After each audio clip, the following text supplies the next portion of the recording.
Salut, c'est Hugo. Avant de débuter, sachez qu'on a sorti mercredi un nouvel épisode de l'émission audio avec Mima, l'émission Fromage. C'est une autre façon de s'informer, une discussion pendant 30 à 40 minutes. On parle d'éducation, d'une arnaque sur YouTube, d'un documentaire Netflix qui fait réfléchir et bien plus encore. Si vous voulez écouter ça, je vous mets les liens dans la description. Bref, voyons ensemble les 5 actus qui ont marqué la semaine.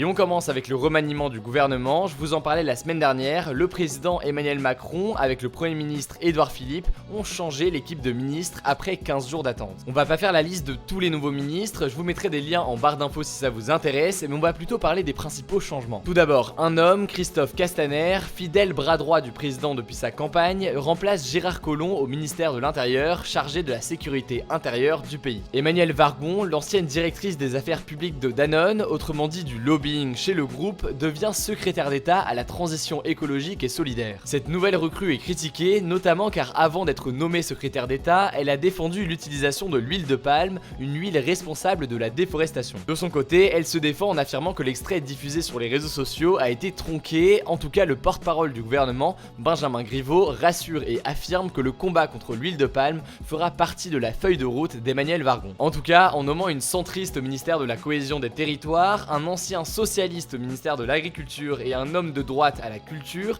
Emmanuel Macron a constitué une équipe assez mixte où plusieurs partis sont représentés. Le soir de l'annonce, Emmanuel Macron s'est exprimé au JT de 20h, il affirme que, je cite, « Il n'y a aujourd'hui ni tournant, ni changement de cap politique », autrement dit, affaire à suivre. Notre deuxième actu, c'est la semaine agitée pour le mouvement de gauche mené par Jean-Luc Mélenchon, la France Insoumise. Vous l'avez peut-être vu sur les réseaux sociaux, notamment avec le live Facebook du député Jean-Luc Mélenchon, une quinzaine de perquisitions ont eu lieu mardi chez des membres de la France Insoumise. Une perquisition, c'est une fouille policière du domicile d'une personne ordonnée par la justice. Alors, pourquoi la justice a-t-elle ordonné ces perquisitions ? Eh bien parce que 2 enquêtes préliminaires ont été ouvertes par le parquet de Paris autour du mouvement de la France Insoumise. La première enquête au sujet d'emplois potentiellement fictifs d'assistants parlementaires européens et la seconde sur les comptes de campagne du parti politique, autrement dit sur ce qui a été dépensé par la France Insoumise pendant la présidentielle. Mercredi, le parquet a aussi ouvert une enquête pour menaces et violences suite au comportement de Jean-Luc Mélenchon pendant les fouilles. En effet, on le voit sur des vidéos filmées pendant la perquisition, bousculer et menacer les magistrats et policiers. De son côté, la France Insoumise a elle déposé plainte contre les forces de l'ordre pour violence. Autrement dit, chacun rejette la faute sur l'autre. Jeudi, Jean-Luc Mélenchon a été interrogé par la police anticorruption dans le cadre des 2 enquêtes préliminaires et il a dénoncé, je cite, une manœuvre politique ratée d'Emmanuel Macron. Vendredi, il a carrément demandé l'annulation des perquisitions et la restitution de tout ce qui a été pris illégalement d'après lui. Enfin, samedi, Mediapart a révélé que 12 000 € en liquide avaient été trouvés chez l'un des proches de Jean-Luc Mélenchon. Selon Mediapart, il semblerait aussi que Mélenchon et sa conseillère en communication Sophia Chikirou entretiennent une relation plus que professionnelle. La communicante, qui est soupçonnée d'avoir surfacturé, autrement dit fait payer plus cher des prestations qu'elle réalisait pour la France Insoumise lors de la campagne présidentielle,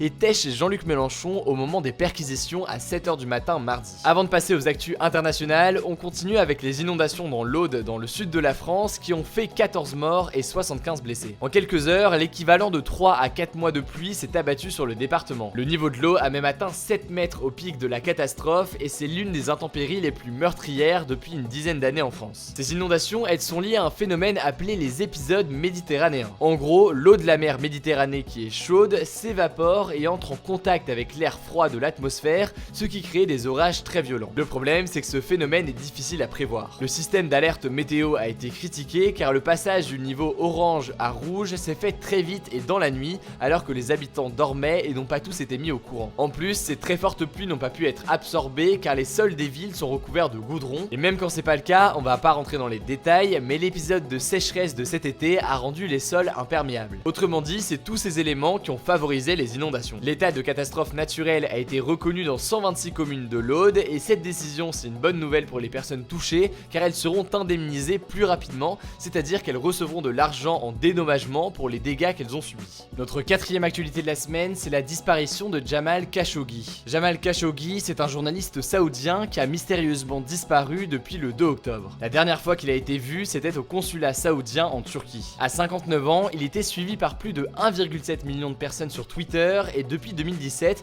il s'était exilé aux États-Unis. Il écrivait des chroniques pour le Washington Post où il parlait de géopolitique, de liberté de la presse et surtout il critiquait le régime d'Arabie Saoudite. Ce journaliste influent s'opposait au prince héritier Mohammed Ben Salman. Depuis sa disparition, les médias turcs et américains alertent sur les circonstances de sa probable mort. Avant son entrée dans le consulat saoudien, sa femme affirme qu'il lui aurait demandé d'alerter les autorités turques si elle n'avait pas de nouvelles de lui. Et cette semaine, plusieurs journaux turcs et américains affirmaient que des enregistrements portent à croire que le journaliste aurait été torturé, décapité et démembré. Samedi matin, après avoir démenti pendant plusieurs jours, l'Arabie Saoudite a finalement reconnu que Khashoggi était bien mort dans son consulat à Istanbul. La version officielle, c'est qu'une bagarre aurait éclaté entre lui et les personnes qu'il a rencontrées au consulat. En tout cas, c'est une version officielle et des mots de l'Arabie Saoudite qui peinent à convaincre tout le monde. Comme d'habitude, on vous tiendra au courant de l'évolution de la situation. Notre dernière actu, c'est la vague d'immigration d'un pays d'Amérique latine, le Honduras, vers les États-Unis. Des milliers de personnes ont quitté le Honduras suite à un appel sur les réseaux sociaux. Leur objectif, aller au Texas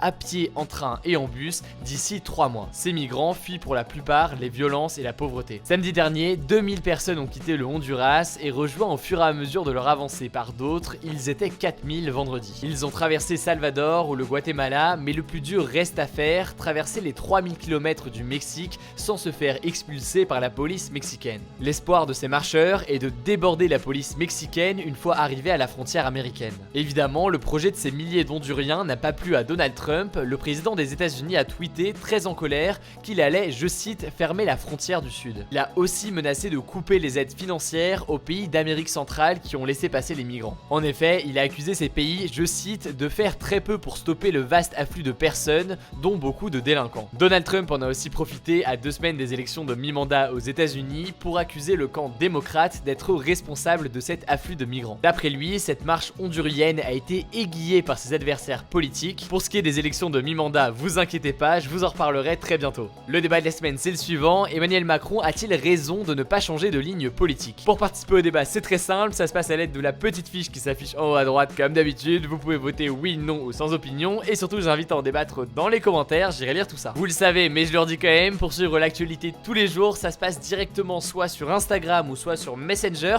Vous pouvez recevoir tous les jours un résumé des 5 actualités du jour en quelques mots. Pensez donc à vous abonner si ce n'est toujours pas le cas. Enfin, j'en parlais en début de vidéo, je vous mets donc dans la description les liens du podcast Fromage, vous pouvez l'écouter dès maintenant. Je crois que j'ai tout dit, on se dit à très vite.